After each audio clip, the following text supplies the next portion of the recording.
The moment the thermometer showed 98.6, the dog finally relaxed. Nobody in the family had seen anything like it before.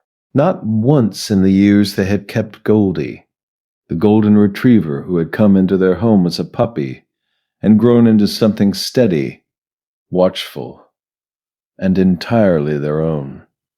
And yet, on an otherwise ordinary afternoon in their quiet nursery in a colonial home, the animal began behaving in a way that Patricia, a pediatric occupational therapist with years of professional training, could not categorize. Goldie wouldn't stop circling. It started small, a restlessness around the edges of the room, pacing near the doorway, returning to stand near Sophie, the 8 weeks old, then pacing again. Patricia assumed it was heat, assumed it was boredom, assumed it was the sound of a garbage truck 3 streets over that she hadn't heard. But the animal had. She told herself this because she was a pediatric occupational therapist, because she had professional frameworks for understanding behavior, because she had learned, over years of working with human beings in distress, that the most dangerous assumption is always the one that feels most reasonable.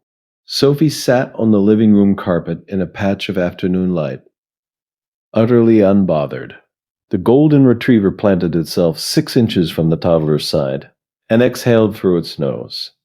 3 long, deliberate breaths, each one directed at the child's face. "Stop that," Patricia said. The dog looked at her for exactly 1 second, then looked back at Sophie. This happened 4 times, 5 times. The animal was not aggressive, was not panting, was not seeking attention. It was, in the most precise language available, working, doing something with a focus and a quiet urgency that Patricia did not have a word for, and therefore tried to dismiss. She called her partner. She said the dog was acting strangely. She was told dogs do that sometimes. She moved Goldie to the back hallway and closed the door. The animal sat against it. Did not scratch, did not whine. Simply sat there and pressed its body flat against the wood, as if creating a seal between the hallway and the room where the baby was. Patricia went back to the kitchen, made tea, told herself she would mention it at the next vet appointment.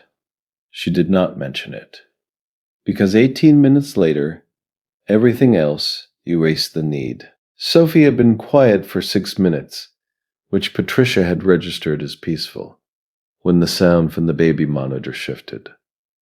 Not crying, something before crying, a sound she had never heard from her own child, soft and wrong, in a way that moved her across the house before she had decided to move. She found Goldie already there. The golden retriever had crossed the hallway from a closed door. Later, the family would not be able to explain how. The door would show no marks, no damage. The dog would simply have been where it needed to be, stationed 12 inches from Sophie, watching the child's chest, with the particular focused stillness of an animal that is counting breaths. What Patricia found was this. Sophie's UTI had gone undetected, and her small body was beginning to show signs of sepsis. She called emergency services from a position on the floor she could not remember reaching. She gave the address. She gave the symptoms. The dispatcher asked her to stay on the line, and she did, while Goldie sat beside Sophie without moving, without shifting, without once turning away from the child's face. The paramedics arrived in 11 minutes.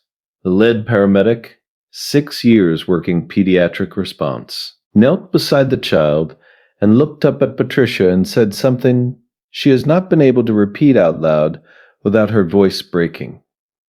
That if she had found them 20 minutes later, they would be having a very different conversation right now. She asked about the dog. The paramedic looked at Goldie, still stationed at the child's side in the corner of the room, and said that she had heard stories about animals like this, that the ability to detect biochemical changes the human sensory system cannot register was documented, studied, and real. That this dog had been doing exactly what medical alert dogs are trained to do, without ever having been trained to do it. Patricia went back to the hallway that afternoon and stood in front of the closed door Goldie had pressed against for 19 minutes. She stood there for a long time. She thought about everything she had told the dog to stop doing. Every dismissal, every professional framework she had used to explain away what she was seeing. She thought about what it means to be trained in something, and still missed the most important signal in the room. Goldie found her there, pressed its forehead against her knee. And that was all. The family has not moved the dog's bed since. It sits at the foot of Sophie's mattress now, in a room with a working monitor, a charged phone on the nightstand, and a golden retriever who no longer has to press against any closed door. For every family that has lived a moment like this one, this channel is for you. Subscribe. What has your pet done that no one else believed until they saw the proof? We want to hear it. She still keeps the paramedic's card on the refrigerator. Not as a reminder of how close it was. As a reminder that the first warning came from 4 legs and a nose that knew exactly what it was doing, long before any human in the house was ready to listen. This is what protection looks like before anyone knows protection is needed. Subscribe. Some forms of intelligence don't ask to be understood. They simply show up. They pace. They press. They plant themselves between the danger and the child, and they wait for the world to catch up. The follow-up to this story is the part that makes parents cry every single time. Subscribe so you're here for it.